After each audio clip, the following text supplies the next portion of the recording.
The main difference between blogging and other types of writing, academic or otherwise, is the format and style. Blog posts need to be bite-sized, not necessarily in word count, but in style. This means the structure should lend itself to scannable, easy reading. I'm Emily, this is Darlene, and we're going to share with you the anatomy of a great blog post. Studies show that most visitors only scroll through about 50 to 60% of a blog post. And that's not great if you're a business owner who wants to share some really awesome, helpful information online. Here are 5 tips for formatting a blog post that users want to read or at least scan. Tip 1, scannable formatting.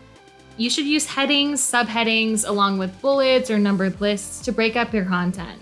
If you're writing a blog post with 10 great tips, each tip can be a heading, making it easy to scan through the tips. And don't miss the opportunity to include keywords in your headers. This is a great way to help boost the SEO of your post. Use lists to make your content stand out. Lists are simple to write, they create white space, and they make scanning simple. Use a numerical list when order or sequence is important, and a bulleted list when it's not. Tip 2, images. Images can add value to your content and break up paragraphs of text. Images encourage readers to scroll, which is a good thing because then they'll see more of your message. Anything that you can use to keep the visitor engaged is key. Try images, visual graphs, or infographics. Just be sure that if you use charts or other graphics found online, source them properly by including a clickable link at the bottom of the post or under the image. One last thought on images is to make sure that you write captions that fully explain the photo and key idea represented in the photo. The skimmers are more likely to look at the photos and read the captions, so it's another great way to capture their attention. Tip 3, paragraph length. Keep sentences concise and paragraphs short, 2 to 5 sentences max. And if you want something to really stand out, like a key takeaway, just bold the text.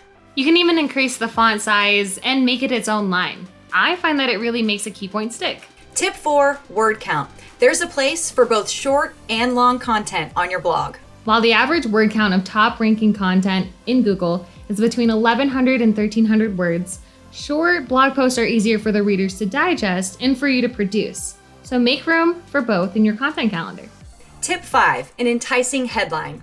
Your headline should accurately reflect what your blog post is about, while also encouraging potential readers to click and share. The best headlines are the ones that capture the pain points of your target personas and introduces a topic that will make their lives better. A great headline can help with your SEO.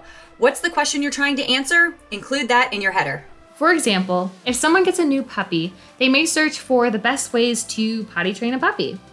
And if there's a blog post that matches, it may just rise to the top of the search results. So there you have it, 5 tips that make up the anatomy of a great blog post. I'm Emily, that's Darlene, and we'll see you next time.